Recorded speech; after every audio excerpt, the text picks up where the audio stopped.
Hi guys, welcome back to another ride. In today's ride, I'm going to pick up my buddy. We're going for lunch.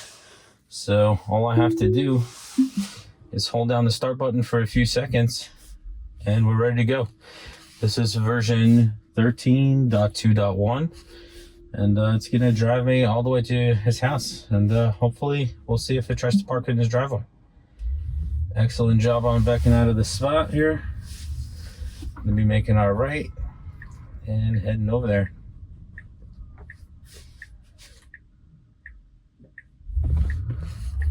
We got a speed bump here coming up. Let's see how it does over this speed bump. I've seen a couple of videos where people said it missed their speed bump for them, but it did really well on this speed bump. Went right over. Did slow down for it. The speed limit here is 25. For some reason we are doing 18. Not sure why we're going so slow. Gonna let the car do what it's gonna do. And on this version, we're supposed to be seeing the speed profiles, but they only work on 25 mile and over roads. If you're actually traveling 25 miles and over. So if we're on a 25 mile an hour road and we're not going 25, you don't see them coming up. But as soon as we speed up to over 25 miles, you'll see the speed profile pop up. There you go. Push the accelerator a little bit just to show you that. We're coming up to our first railroad tracks here. Let's see if it slows down at all. Nope, no slow down. Just goes right over them at 27 miles an hour, which is not bad. It's fine. And those railroad tracks don't really go anywhere, so it doesn't really matter. We're gonna make our next right turn here. The stop signs, it doesn't stop at the stop sign anymore. It stops at the light, at the line itself, and then it proceeds. It only takes like a split of a second. It almost feels like it's twice as fast as it used to be for waiting at the stop signs. Not much of a slowdown for those railroad tracks there. We are in the 35 mile an hour speed limit here. Looks like it's ticking up above it. The max speed for this road is set to 40, and I'm doing that with the speed offset of 15% instead of the recommended 48%. But so far so good. Very smooth drive.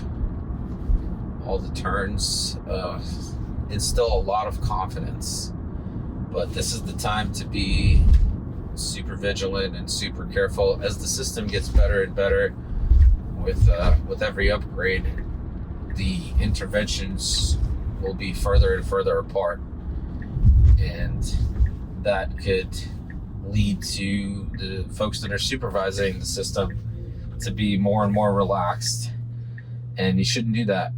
You shouldn't do that until it's several folds better than a human, because you never know when it's going to make a mistake, and you should still, as long as Tesla's not taking over the responsibility of whatever happens on your drive and you're the supervisor, you should stay vigilant the whole time. It did that traffic light excellent. It waited for all the traffic to pass and then just made its right turn. We are moving over as this traffic's moving slower than the speed limit on the right, and the shifts between the lanes are super smooth. A lot of confidence. There's no hesitation whatsoever. Several previous versions, it would hesitate for a split second and then it would make its move, but now it's just fluid motion throughout the entire drive. And if you missed it, check out my parking torture test. I did some driving around to a bunch of different locations and all the different parking lots that are available next to these places, and I just had FSD try to park there, and the results will speak for themselves. So check out that video on the channel, and I'll put a link in the description as well. This gets going really slow. I'm not sure why we got back into this lane. We don't have to turn or anything. We should just go around them. That's what I would do, and just stay in the left lane until we have to get off our exit in 1.7 miles. I hope we're not pre-staging this early, because that would definitely be too early. Coming up to a red light here. It's keeping a really good distance from the car in front of me. Smooth slow down as it's coming in.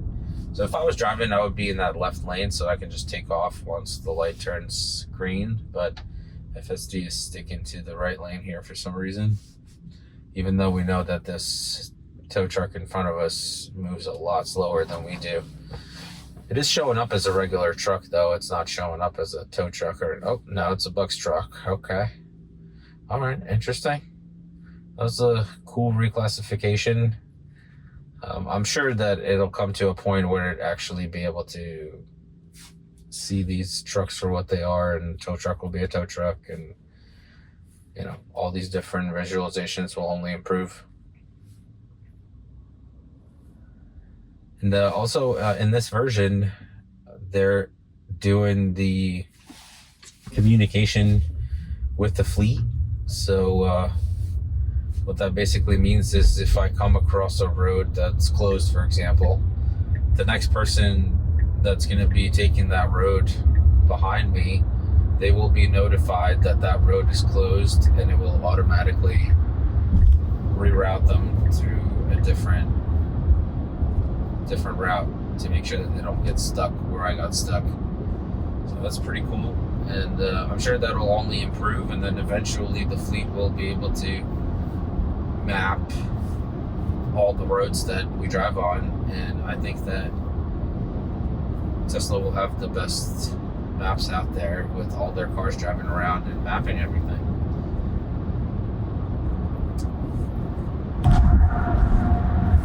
That was a great takeover back there. You know, as I said, that tow truck was moving really slow, so the car just went around it. Unfortunately, it wasn't fast enough to get us past this red light, which is okay, no big deal. Great slowdown for lights here. Very human-like. You just coast into the white line here and it stops. And I like that it stops like behind the white line. It never tries to go too far over. We do have a pedestrian walkway here. I'm sure it doesn't get used very often, but it's there. Good acceleration here. The acceleration is so comfortable. Like, it's kind of hard to describe, but it just smoothly takes off. It almost doesn't feel like the car is accelerating. It just almost feels like you're just standing still in the car, but yet it's getting faster and faster. And like, we're at 59. If I didn't see the speed limit, I wouldn't be able to tell you how fast we were going. That's how smooth it accelerates. We got our first exit here. A little bit of a harsh slowdown for this exit, but it does stay in the middle of the lane. Previous versions took it a little bit too wide to the left. And then we gotta make our move to the right here. We got a yield sign, so let's see how it handles that. We don't have any traffic coming. Wow, it didn't even slow down. It just smoothly transitioned. It saw that there was no cars from the left and just moved through that intersection like most humans would. It's incredible.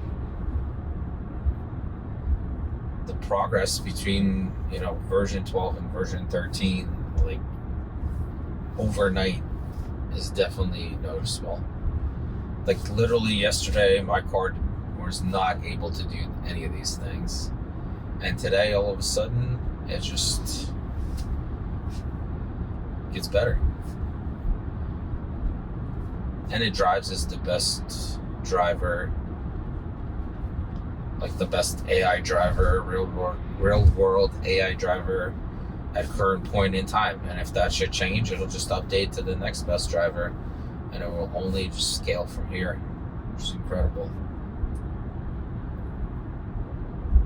Coming up to another red light. Looks like we're hitting every red light known to man. Oh, got to switch to green.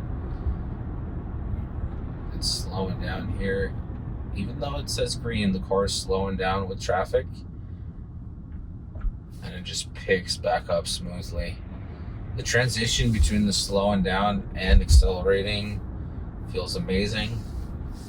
It's almost like it's reading my mind, honestly. Like, it's exactly what I would do in these situations. You know, just coast in slowly till the cars start moving, and then you just continue on.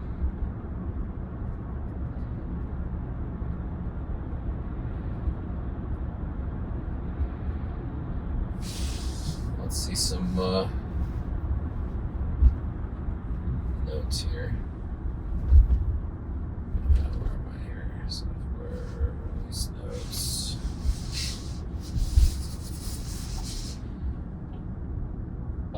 All right, start from South Park. We saw that. So it's important to remember that in order to start from South Park, when I first got in the car, actually, I didn't have the South Park button turned on. So if you wanted to know how to turn that on, in my first ride with FSD, I did a little tutorial in the beginning to show how to bring up the button. But in order for the button to actually work, you have to be in the driver's seat. So the car does check for that. And you have to be buckled in. And the camera up here in the cabin has to be unobstructed. Did a really good job with the space of the sidewalk. This car is stopping here. Oh, they're turning. Okay, I thought it was just stopping.